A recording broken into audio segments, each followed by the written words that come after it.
On a de moins en moins d'étudiants qui sortent des écoles d'infirmiers. Donc, par rapport aux besoins, il y a vraiment un gros delta entre le besoin et l'offre du marché de l'emploi. Alors, mon nom est Arnaud Cam, je suis le directeur des ressources humaines des Cliniques de l'Europe.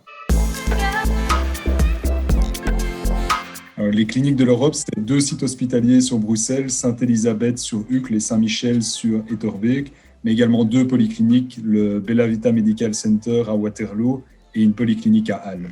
Ça représente 1700 employés, plus 330 indépendants médecins et une centaine d'indépendants pour nos services paramédicaux qui viennent en soutien donc, aux différentes équipes. Alors, nous avons 2 problématiques majeures. La première, c'est la pénurie du personnel soignant, puisqu'on a une grande demande au niveau des différents hôpitaux en termes d'infirmiers principalement, et proportionnellement, on a de moins en moins d'étudiants qui sortent des écoles d'infirmiers. Donc, par rapport aux besoins, il y a vraiment un gros delta entre le besoin et l'offre du marché de l'emploi.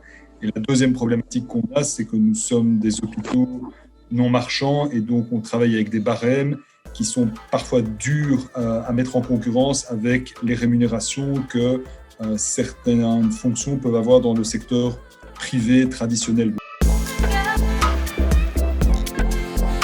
On s'attend, on espère avoir un retour, une recrudescence des candidatures avec un intérêt vers le secteur hospitalier, qui est un secteur qui a quand même, on l'a vu, avec énormément de sens, un service à la population, où on espère pouvoir toucher les jeunes populations grâce à cette crise sanitaire.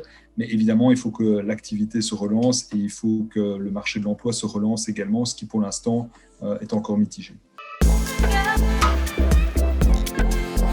Je pense que c'est principalement un travail quotidien qui ne doit jamais cesser. C'est-à-dire qu'il faut toujours continuer à investir dans la rétention, dans le recrutement.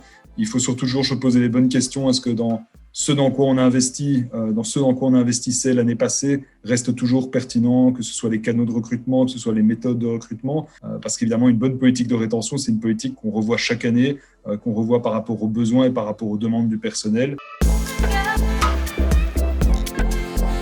Forcément, le salaire est un critère de valorisation, mais ce n'est pas le seul. La valorisation, ça peut se faire dans les équipes, ça peut se faire dans les communications, ça peut également trouver du sens, que ce soit dans son travail, mais également du sens dans les relations qu'on a avec ses collègues.